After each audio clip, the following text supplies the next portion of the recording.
like these nuts though. Yeah, pretty cool, huh?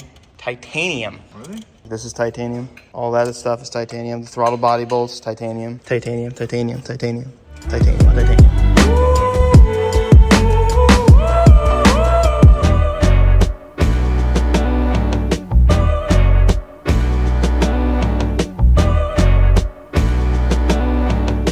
My R33, and I apologize about the shop mess. Got a bunch of cars that are torn apart right now. My R33 has been a staple car on the channel for a very long time. My first car that I ever personally imported from Japan, I won it at auction, bone stock, super low mileage, and I built it from the ground up. But I'll save you all the information. This video is gonna be part of a YouTube playlist, so if you wanna learn anything more about the car, feel free to go check it out. Long story short, 2.5 years ago, I was gonna use this car as our first gender reveal car. Then the clutch seized and I broke the clutch and I was like, I don't have time to replace the clutch before it. Let's just take everything out and fully build it. Then I dumped 40K into it and I never tuned it. Now we're finally getting to that point today. Ethan's coming over and we are just driving the car around. So prepare yourselves for some RB single turbo ASMR. And the engines suck, but they sound cool. So enjoy.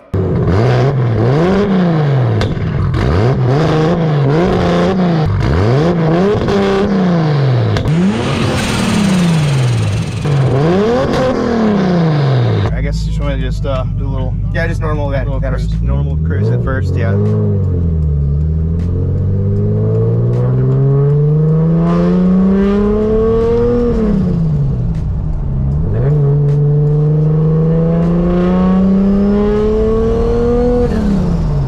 Everything looks pretty good so far.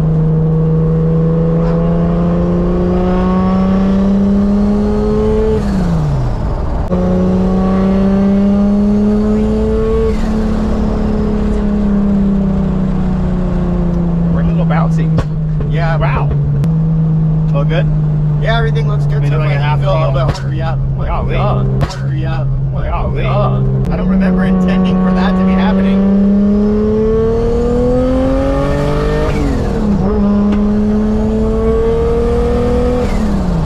Everything look good there? Golly.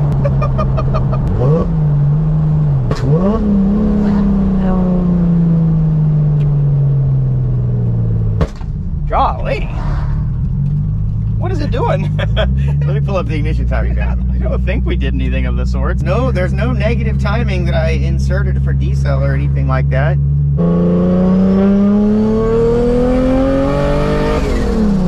I wonder what's boost pressure at. That didn't feel very high at all.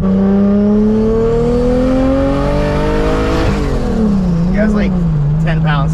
Oh, I just get overwhelmed or underwhelmed by cars these days. Yeah, oh yeah, that's me and every car. Unless it's like, you know, the V6 Civic that sometimes I get in cars with people and, you know, they're happy. They're like, oh, this is the best it's been running. And I'm just like, It's like, oh my God. Glad you think so, buddy. I'm not trying to talk shit about those cars. No, it just I get like jaded. That. Yeah. I'm kind of surprised it feels like this on 10 pounds, but that probably is like 300 horsepower or so right there, yeah. If not more. Kind of wish I had just a boost control lying around so we could maybe even do like 20 or so.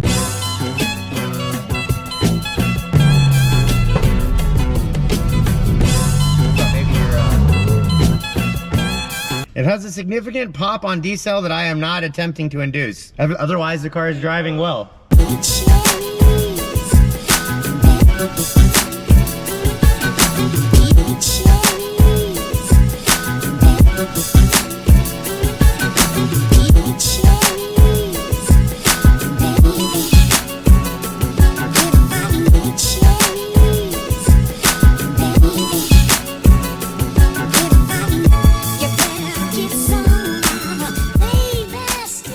Before we continue with this video, today's video is brought to you by Helix Sleep.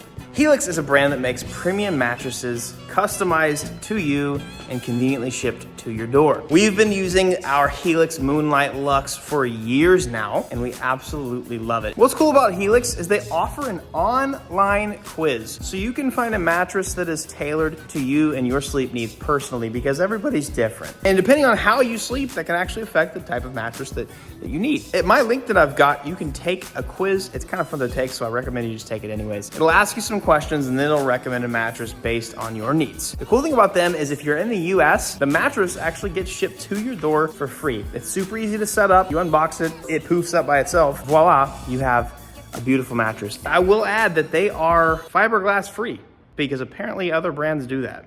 And that is weird. Helix Sleep does not have fiberglass in their mattresses. So that's a plus. I think one of the coolest things about their brand that I've loved over the years is they offer a 100-night sleep trial to where if you don't like it, you can get your money back guaranteed. And that's pretty sick. They also have a 10-year warranty and flexible payment plans. If you go to my link, helixsleep.com/Evan Shanks, I can save you guys 20% off your mattress purchase and give you 2 free pillows. That's a lot of money saved, and that is a lot of time and amazing things gained by sleeping better. Take the quiz, if anything, sleep better, and go check them out. Thanks to Helix for sponsoring. Now let's get back onto this video.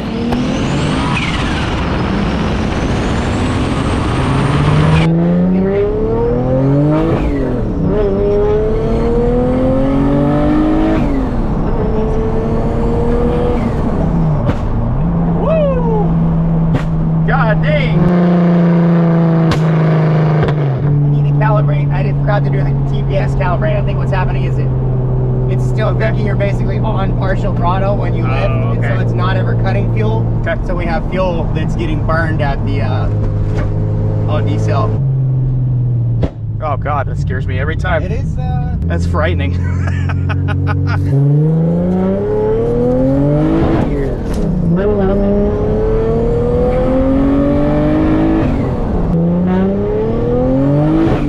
Feels better up top.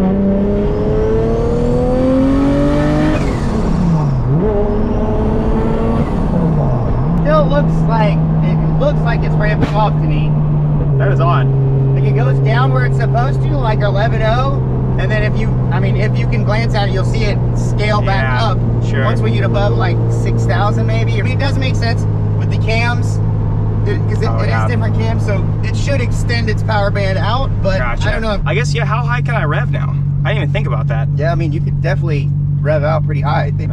We can try like 8. I mean, we did, it was Tome springs, retainers, like, yeah, we did all that stuff. I totally forgot about that. You want me to just go a little higher this time? Yeah. But if it continues ramp off, then it's going to go really lean, you know?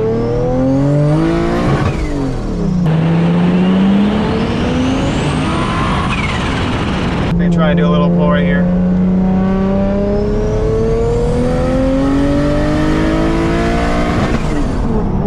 Still ramping off.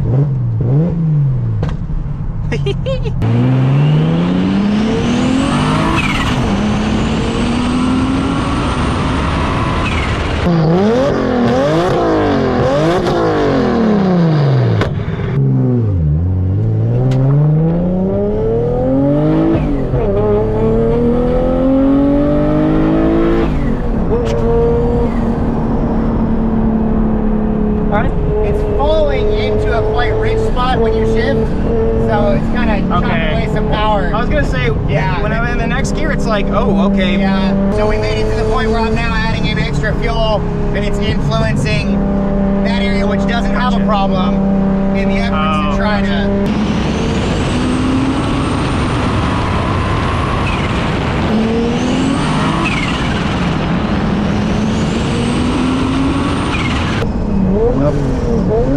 I don't think the power feels terrible for a low boost right now. Yeah. They tend to take like a bar before they do really much.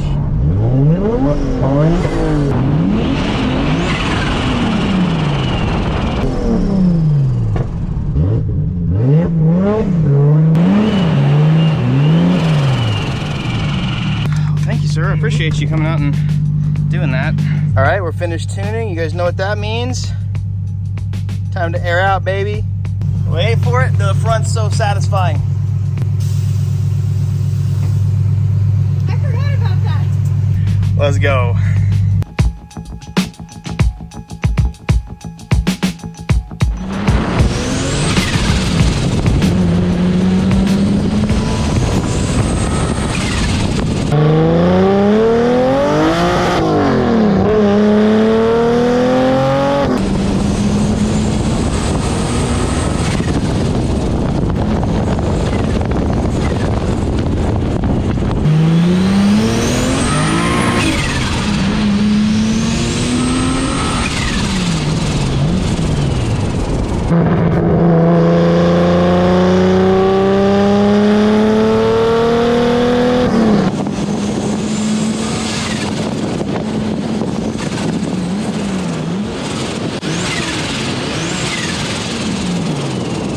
So we did find a boost leak. I'm a little bummed that we tuned, like the street tune is still super good, but now we definitely need to go hit the dyno and get a solid tune on it, because it's only on like 10 pounds and the thing needs to be on like 30 to actually feel good and come alive. But big thank you to Ethan, by the way.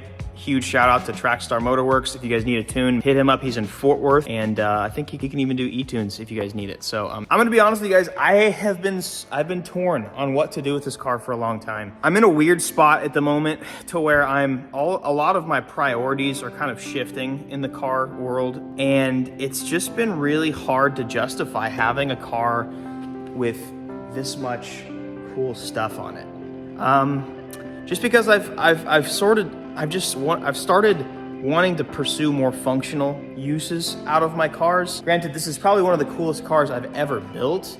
It's also like, I don't know. I've been really torn about it. I'm thinking about listing to sell it, and I know it's gonna hurt people, but it's like, it's one of these things. It's like, I gotta sell either this or my Supra. One of them's gotta go, and I've been thinking about either of them, and I don't know. But Buddy, I think, needs a new home, because I built this thing when I had really bad anxiety, and this was gonna be my car that had no function, but like showed off my taste. It was fast, but like would never race it. It's like a show car, but like I don't go to shows anymore.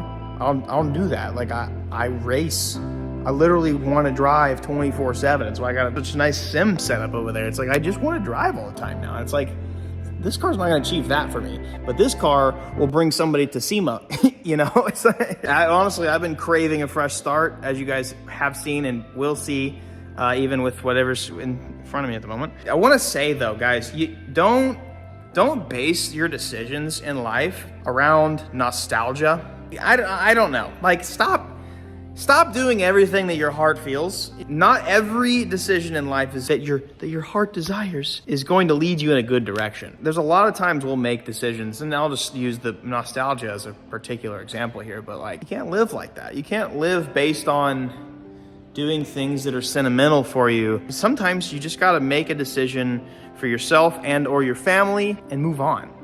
I've learned so much in honestly the past 3 years, especially after being in this house.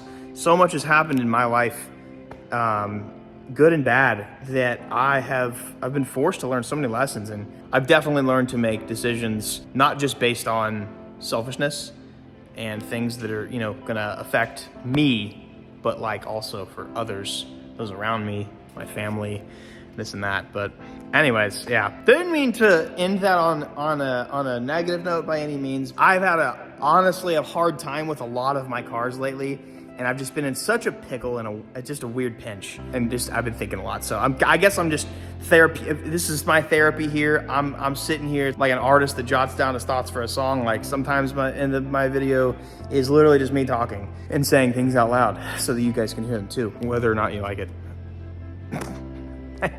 Hey man, I hope you guys have a fantastic day.